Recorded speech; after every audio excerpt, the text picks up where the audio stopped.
직곡의 오늘의 고전입니다. 오늘은 맹자의 여민동락과 왕도 정치에 대해 알아보겠습니다. 제나라 선왕의 신하 장포가 맹자를 뵙고 말하였다. 제가 왕을 뵈니 왕께서 제게 음악을 좋아한다고 말씀하셨는데 저는 대답하지 못했습니다. 음악을 좋아하는 것이 어떻습니까? 맹자께서 말씀하셨다. 왕께서 음악을 아주 좋아하시면 제나라는 아마도 잘 다스려질 것입니다. 후일에 맹자께서 왕을 뵙고 말씀하셨다. 왕께서 일찍이 장포에게 음악을 좋아한다고 말씀하셨다 하는데 그러한 일이 있습니까? 왕이 얼굴빛을 바꾸고 말하였다. 과인은요, 숨과 같은 선왕의 음악을 좋아하는 것이 아니라 세속의 음악을 좋아할 뿐입니다. 이에 맹자께서 말씀하셨다. 왕께서 음악을 아주 좋아하시면 제나라는 아마도 잘 다스려질 것입니다. 지금의 소각이 옛 선왕의 음악과 같습니다. 제 선왕이 물었다. 그 이유를 들을 수 있겠습니까? 혼자서 음악을 즐기는 것과 다른 사람과 함께 음악을 즐기는 것 중에 어느 것이 더 즐겁습니까? 제선왕이 대답하였다. 혼자서 음악을 즐기는 것이 다른 사람과 함께 즐기는 것만 못합니다. 그러자 맹자께서 다시 물으셨다. 적은 사람과 음악을 즐기는 것과 많은 사람과 음악을 즐기는 것 중에 어느 것이 더 즐겁습니까? 제선왕이 대답하였다. 적은 사람과 음악을 즐기는 것이 많은 사람과 함께 즐기는 것만 못합니다. 제가 왕을 위하여 음악에 대해 말씀드리겠습니다. 지금 왕께서 이곳에서 음악을 연주하시면 백성들이 왕의 종소리와 북소리, 생황소리와 피리소리 등을 듣고는 모두 골치 아파하고 이마를 찌푸리며 서로 말합니다. 우리 임금께서 음악을 좋아하시는구나. 그런데 어찌 우리들로 하여금 이처럼 공공한 지경에 이르게 하는가. 부자간이 서로 만나보지 못하고 형제와 처자식이 흩어지게 한단 말인가. 지금 왕께서 이곳에서 사냥을 하시면 백성들이 왕의 수레소리와 말소리를 듣고 아름다운 깃발을 보고는 모두 골치 아파하고 이마를 찌푸리며 서로 말합니다. 우리 임금께서 사냥을 좋아하시는구나. 그런데 어찌 우리들로 하여금 이처럼 공공한 지경에 이르게 하는가. 부자간이 서로 만나보지 못하고 형제와 처자식이 서로 흩어지게 한단 말인가. 그렇다면 이는 다름이 아니라 임금께서 백성들과 즐거움을 함께하지 않기 때문입니다. 지금 왕께서 이곳에서 음악을 연주하시면 백성들이 왕의 종소리와 북소리, 생황소리와 피리소리 등을 듣고는 모두 기뻐하는 기색을 띠면서 서로 말합니다. 우리 왕께서 아마도 질병이 없으신가 보다. 그렇지 않으면 어떻게 저렇게 음악을 잘 연주하실 수 있겠는가. 지금 왕께서 이곳에서 사냥을 하시면 백성들이 왕의 수레소리와 말소리를 듣고 아름다운 깃발을 보고는 모두 기뻐하는 기색을 띠면서 서로 말합니다. 우리 왕께서 아마도 질병이 없으신가 보다. 그렇지 않다면 어떻게 저렇게 사냥을 잘하실 수 있겠는가. 그렇다면 이는 다름이 아니라 백성들과 즐거움을 함께하기 때문입니다. 지금 왕께서 백성들과 즐거움을 함께하신다면 왕도 정치를 행하실 수 있을 것입니다. 직곡의 해석. 맹자는 인간의 고차원적 본성인 인의의지도 알고 계시지만 한편으로 저차원적 본성인 식욕, 성욕, 그 외 명예, 권력 및 취미나 오락에 대한 욕구 추구도 인간의 본성 알며 존중하십니다. 그래 세속적 음악을 좋아하는 왕이 왕도 정치가 가능하겠냐라고 말하는 걸 붙잡아 오히려 음악을 안 좋아한다고 하실까봐 염려했습니다. 하는 정도로 쉽고 친근하게 왕에게 다가갑니다.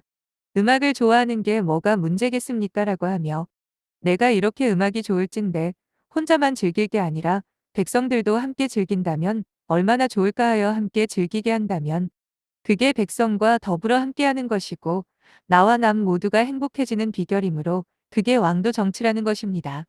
내 마음 미루어 남의 마음도 짐작해서 내가 이렇게 좋을진데 남도 그럴 때 아닌가를 알아. 대중과 더불어 함께하면 그게 여민동락이고 그렇게 모두를 함께 위하는 정치가 왕도 정치라는 겁니다. 이게 말은 쉬워 보여도 실제로 여러분의 일상에 적용해 해보시면 쉽지가 않을 겁니다. 대부분 선의로 내면의 울림을 반영해 보려 하다 힘에 부쳐 위선적인 연기로 빠지게 되고 그러다 더 이상 따르기 귀찮아지면 포기하고 이기적으로 변하는 게 일반적일 것입니다. 깨어서 고차원적인 본성을 확인하고 그걸 이기적이기만 했던 에고에게 적용해서 따르게 하기는 정말 어려운 일입니다. 가끔 양심이 동할 때 여러분도 한때는 양심적으로 굴 수가 있습니다마는 그걸 우주의 법칙, 원리로 인가하고 늘상 따르게 하기는 정말 어려운 일입니다.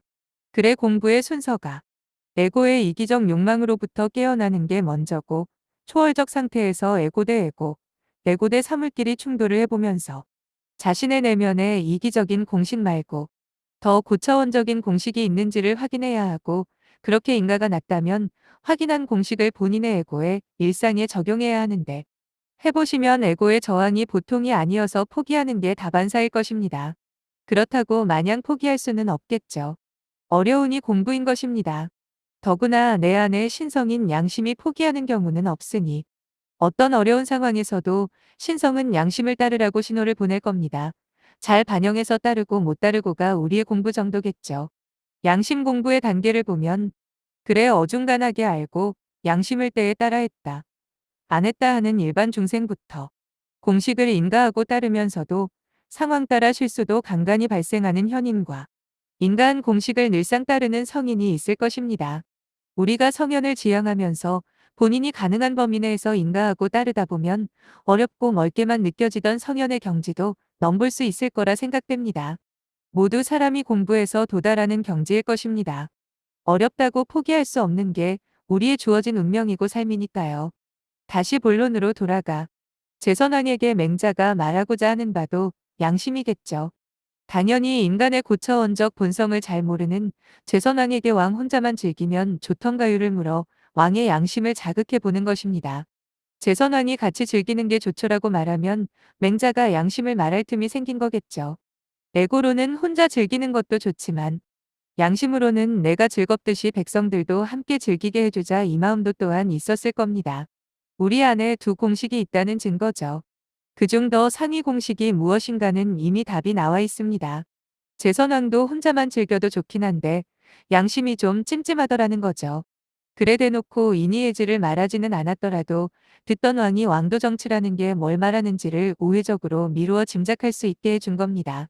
나만 위하면 에고의 이기적 공식, 나와 남 모두를 위하면 초월적인 우주의 공식. 그래 우리의 마음도 주로 이기적 에고가 작동하고 가끔 모두를 위하는 양심이 작동하는 겁니다. 그래서 단순 에고로는 이 마음을 늘상 끌어내지는 못하기에 나와 남 모두를 초월하는 깨어있음을 성자들이 오시면 강조하는 겁니다. 깨어있음을 말하고 우주의 공식을 말하는 거죠. 그래 성현들의 뜻을 이해하신다면 여러분도 깨어서 우주의 뜻을 따르는 삶을 살 수가 있는 것입니다. 그 가운데 왕도 정치도 있는 겁니다. 각자 자기 일신의 경영부터 먼저 하고 사회적인 위치나 직위 따라 나와 남 모두를 경영해 나가는 게 왕도 정치일 것입니다. 너무 어렵게만 생각하지 마시고 본인이 계신 그 자리나 위치에서 처한 상황에 따라 직분에 맞게 행해보시면 어렵고 멀게만 느껴지던 성현의 말씀이 이해가 되면서 내 일상에 녹아들 것입니다. 이상 맹자의 여민동락과 왕도 정치에 대한 직곡의 해석이었습니다. 경청해 주셔서 감사합니다.